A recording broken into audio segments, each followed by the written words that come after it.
mga members po ng Church of God International ay nag-aanyaya sa inyong lahat para sa isang mass indoctrination o ng pag-aaral ng mga doktrina ng ating Panginoong Jesucristo.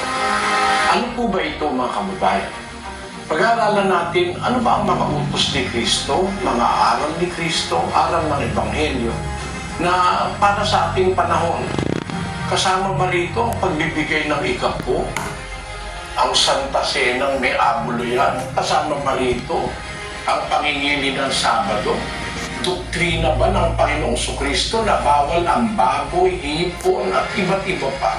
Nanyayahan namin kayo ng isang buong taus-pusong paanyaya na sana'y pagbigyan ninyo mga kababayan kung kayo po ay mayroong pagnanasang makaalam ng mga aral na tunay na doktrina ng ating Panginoong Jesucristo.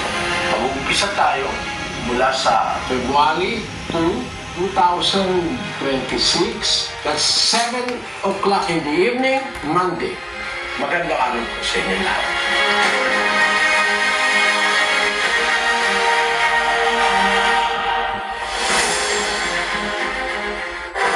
UNTV, your public service channel.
aming Panginoong Hesus Kristo.